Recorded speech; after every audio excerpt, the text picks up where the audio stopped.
toe tapping, lip smacking, head bobbing, knee knocking, and soul touching rock and roll. You know it. Let's go.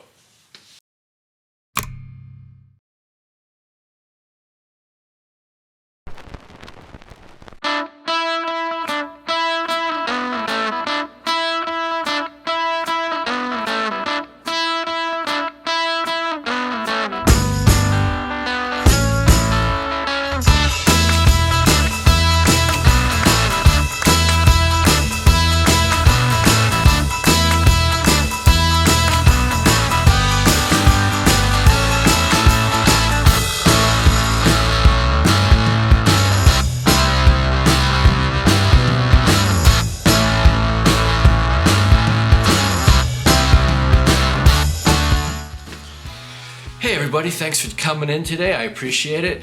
It's somewhat of a nice day. I've got some milky sunshine coming in today, but hey, it's not snowing. It's the end of March and it's not snowing today. We actually may hit 50 degrees. As promised, we're here today to talk about the Black Crowes, Happiness Bastards. All right, fantastic album. Just get that out of the way. It is their first album in 15 years, and that's what the hype sticker says. So this was the this is the hype sticker, if you could see that, and it did come with their emblem right there. But I want you to look at this, and we'll bring it up again later. Look at that price. Look at that price. A very affordable album that it's worth its weight in gold, as far as I'm concerned. As I stated, I've always been a fan of the Black Crowes, but never more so than I am now. And that's even previous to getting this album. I've just come to appreciate them more and more as I get older. I mean, they're a real band playing real guitars and the classic tools of classic rock and roll. And this band personifies that. And yeah, I'm thankful that the Black Crowes are out there producing new music in 2024. So let's just get that out of the way. I did have the opportunity to see these guys during their 35th anniversary tour of the Shake Your Moneymaker album. Supposed to happen, I think, in 2020, right? And then everything got pushed back. Saw these guys, I think it was in 2021, if I'm not mistaken. And let me just say, I forgot who the opening act was, but there were a couple opening acts actually. And when these guys showed up, it was like the adults have arrived. And that's in a good way. I don't mean to disparage the opening acts. What I meant is that the Crowes have gone through their trials and tribulations, right, in the past 35 plus years. And they've come out okay. It's a little, not unscathed, a little scathed, but they've come out stronger in my opinion. And really, really happy, again, that they're back making music again. So, Happiness Bastards. Let's just talk a little bit about the packaging on this thing.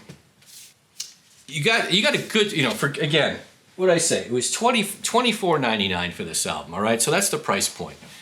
I bought it from my favorite record store right now, which is about 3,000 miles away from where I live. I don't get anything for this. I just want to keep, tooting their horn. The In-Groove out in Arizona. Most importantly for me, though, is that when I order my records from him, I order the sonic cleaning. Sonic cleaning, cleans the records. He'll also put them into a MoFi sleeve, the record itself, and then he'll put the actual jacket in that plastic sleeve as well. Put it in an immediate shipping package, and it always arrives perfectly. So anyway, enough of that. So the packaging on this thing, again, solid stock. It's pretty good. A couple things. This is kind of embossed. It's obviously supposed to, and it feels like paint, which is pretty neat.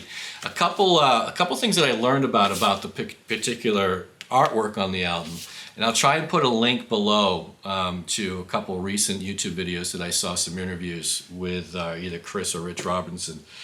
Chris Robinson's wife did the artwork on this, and something that I thought was very, very cool, because you look at this thing and you're like, okay, it looks like a white, off-white background, and then they just put the in black paint, put the lettering on top up here. Well, what I learned was is that on the front of this album, okay, this is the front. On the front of the album, if you look really, really hard, what you will see underneath all that white paint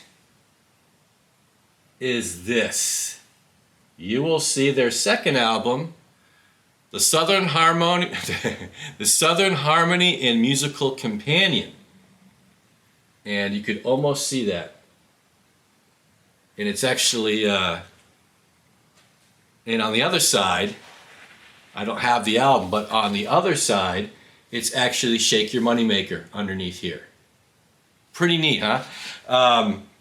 Lastly, what I'll show you is that on the insert, wherever I left the insert, so this is what you get on the insert, right? It's supposed to be the record sleeve. The insert on this side, it'll show you everything you need to know, right? So who's on it, who gets the credits, who mastered it, all of that great stuff. But again, you look underneath the white paint, and you get the backside cover of the Southern Harmony and Musical Companion. Pretty cool, huh? So my assumption is that on this side, which has all the lyrics, I do get a bone to pick on this. My presumption is this is the backside of the Shake Your Moneymaker album. Okay, that's out of the way. Again, I think the artwork is just cool. Really cool. Silver Arrow Records. Although I can appreciate the lyrics being written like this, Chris, Rich, I can't follow them. I'm gonna have to go online because I like Chris's lyrics.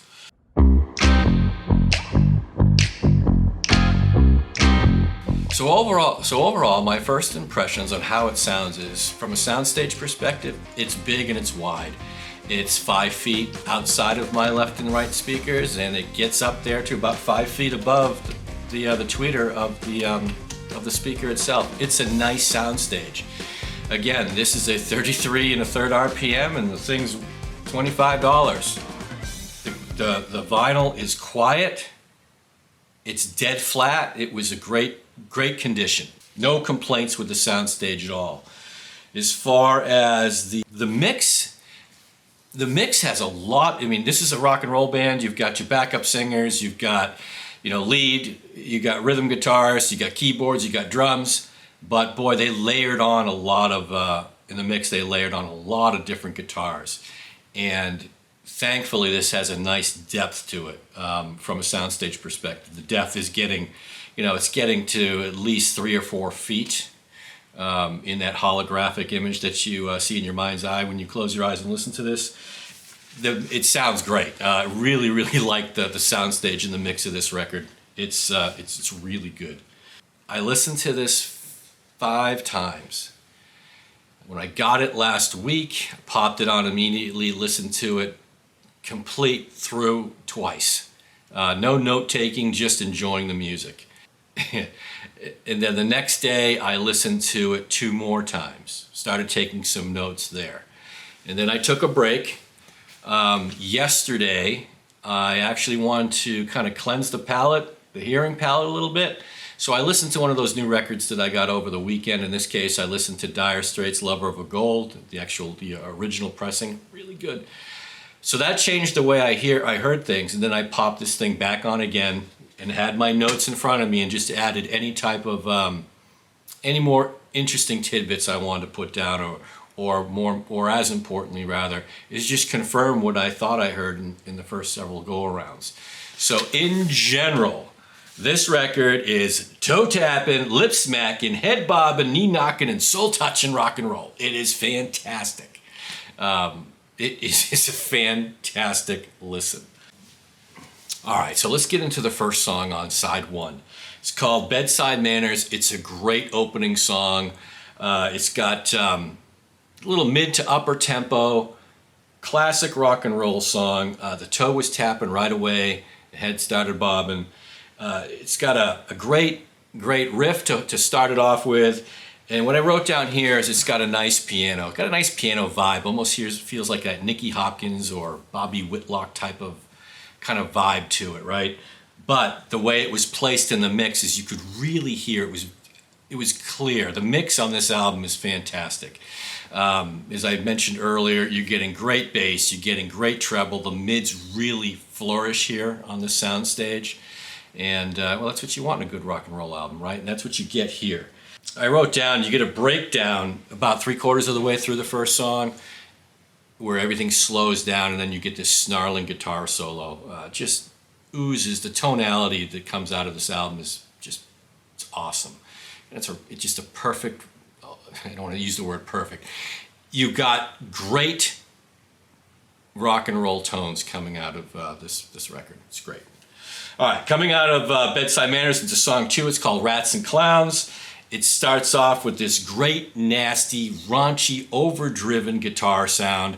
It's got the riffs, it's got the hooks, it's got that Sticky Fingers type of vibe to it. Can't really place on what song on Sticky Fingers, but it's got a little bit of a Sticky Fingers vibe. Tasty guitar solo in this one as well. So as we roll out of Rats and Clowns, we get into the third song of the album, which is called Cross Your Fingers. My notes here, it says Pure Crows. It's a, when I mean Pure Crows is that the Black Crowes, as much as anybody, will take risks in their music. And they, in this particular case, this song starts off almost like a country blues / gospel feeling to it. And then, no lie, I wrote down here, meets electronic pop music. Yep, with some funk and some rock and roll thrown in. You're getting a lot of different styles of music kind of put together, which wouldn't look necessarily good on paper, but the Crowes, like I said, they take risks and they make it work. And in this case, it really makes it work. Other things I put on this is you got some really nice slide guitar sounding, really nice slide guitar sounds coming out of this song, as well as a lot more in this album too. Slide guitars are pretty prevalent. So we come out of the third song into their first, you probably heard this on the radio already, this is their first single off the album called Wanting and Waiting. They're going to say this a lot. Great opening riff. It hooks you right away, and this starts happening. It starts going up and down. The foot starts going up and down as well. This is it's a little swampy rock and roll. It's got a classic organ feel. Again, vibes from years and decades gone by that are so good to hear again in today's music. I don't know if it's a Hammond B3 or what, but great organ in this song. I put down here as well, classic Chris Robinson vocals. Promise I won't complain again, but you got to put your lyrics out so we can read them, everybody. The only other thing I'll say about Wanting and Waiting is it's unapologetic Black Crowes rock and roll. It's like, yep, here you go. Hope you enjoy it. I'll put some links in. They've done a couple performances on Tonight Show and some of the other late night talk shows. Really good stuff. All right. One more thing I'll say about the Wanting and Waiting is, I wrote it down here, you get a little bit of AC/DC vibe. I don't know if it's because of the chord progression or what, but I got a sense of a little AC/DC in this song as well. Ends the last song on the first side is called Wilted Rose. You're getting a guest vocalist on this, Lainey Wilson. Really tasteful backing vocals on this particular song. This is kind of starts off with acoustic blues, which kind of rolls into this Americana type of sounding song. Something the Crowes have done time and time again in the past. It's a recipe that works for them. In this case, in the beginning, you're getting some nice air and space because it starts off very delicate, but still it's filling the room up. Yeah, this is the first song that I really noticed the soundstage. This was the one that really blossomed in the room first. 5 feet out of each side of the speakers, 5 feet above the tweeter, about up to the ceiling. Big soundstage, wide, and a lot of depth. In the places where there wasn't any notes being played, you got the sense of the room because of the air and space in there. I put in the cymbals are outstanding in this particular song. This song is really good. Great way to end side A. So then we go in, we flip the record over, and we go to side 2. So the second side starts off with a song called Dirty Cold Sun. It's my favorite song on the album. It's the one I keep right from the very first listen. I said this is my favorite song, and again I listened to it 5 times to see if that would change. It didn't. I like the album better and better every time I listen to it, but this particular song is my favorite. It punches you right in the face, right in the beginning.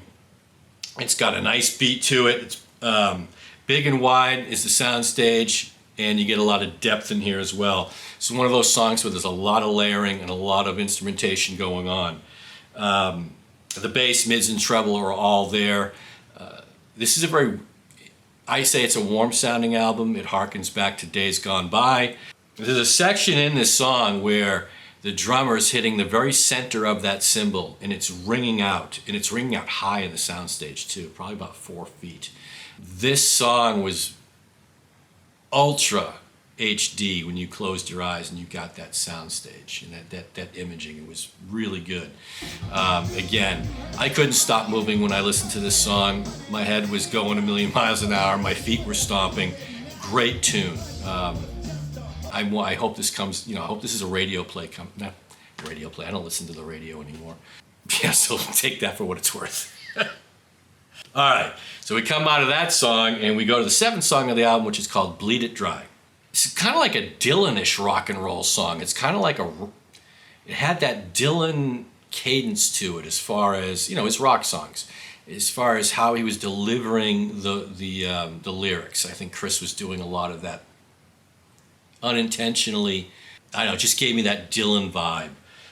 It's kind of like a bar band. What I wrote down here is, it's a bar band that's killing it that night. It's a Thursday night or wherever. And they're crushing the room. It's a small room, and you're sitting at a table about 10 feet away from the stage. Bars are clinking, glasses are clinking. It just has that vibe. And just a hard-working bar band that's crushing it that night. And that's what this song's vibe gives. It's awesome, awesome. So coming out of Bleed It Dry into the 3rd song on the 2nd side, it's a song called Flesh Wound. And this is another one of those songs that on paper it looks like it shouldn't work. Thing starts off, it sounds punk. It sounds like a punk tune, which I can't really recall Black Crowes doing a lot of that sound. Again, I'm no punk expert, but in this case it does sound punk. Maybe it's the chord progression, I'm not sure. But you've got a punk sound with dual sliding guitars. That shouldn't work, but it does. It works really well in this case. And then about 2/3 of the way through the song, it has this piano-based interlude where the punk sound kind of goes away, and you've got this really nice piano playing. Almost sounds like it could have come off of Deep Purple's Woman from Tokyo, or the Rolling Stones, I want to get this right, their Satanic Majesty's Request album, right? That psychedelic album that the Stones tried to do back in '67 after the Beatles. Come on, man! After the Beatles, Sgt. Pepper. Woo! It's been a long day. And then when it comes out of that interlude, it goes right back into the punk vibe again for like the last quarter of the song, but it's kind of got a Joan Jett feel to it at this point in time. Really interesting song, really enjoyable song. One of those songs that I keep looking forward to hearing again and again and again. Good tune. That comes, Flesh Wound goes into the 9th song on the album, and it's called Follow the Moon. Really good driving rhythm in this song. Great opening riff, more slide guitars, tapping your toe, right? It's got that, you want to purse your lips, you just kind of, good tune. You got some funk in the trunk. I put on this one. Tapping your toe, purse lips, funk in the trunk. It's all there. And then hearing it again, probably I picked it up. I picked it up yesterday on the 5th listen for the first time. I picked this up on my 5th listen. On the last verse, it almost has like it sounds like the cymbals are reversed, meaning almost like almost like the guitar playing in Taxman by the Beatles, right? They recorded it backwards, so you kind of get that really unique cymbal sound. I just thought it was cool the way they kind of slipped that in there. I like finding stuff out like that. It's cool. All right, so for the last song on the album, it's called Kindred Friend. It's a great way to end the album. It's one of those, I put down here, it's probably got the best soundstage on the album. It's really wide. Starts off with acoustic guitars. Chris's harp playing, his harmonica playing is excellent. He plays harp on a couple songs in this album, and frankly, shame on me, I didn't know that he was as good as he is on harmonica. It's a great mid-tempo song. It's kind of cross between gospel and rock. All the vibes that the Crows will pull from. About 2/3 of the way through, they incorporate some strings in on this song. Really works well as well. The slide guitar on this song has a very George Harrison vibe I put down. Did not expect that. I can't recall too many Crows albums where I got that George Harrison vibe, but in this case I did. So yeah, all in all, this album just put a smile on my face. I thoroughly enjoy this album. If you're a rock and roll fan, yeah, check this out.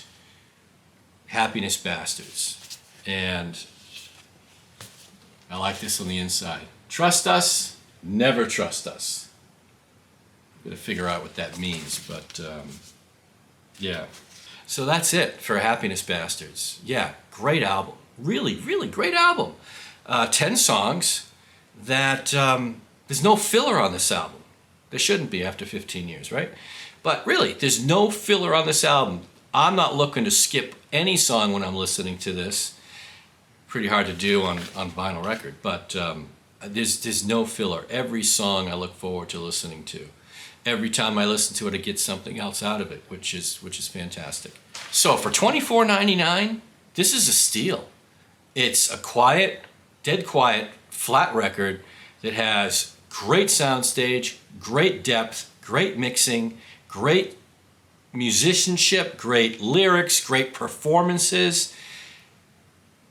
Yeah, it's an awesome album. So do yourself a favor. You're busy people. Schedule yourself for some great downtime at the end of the day.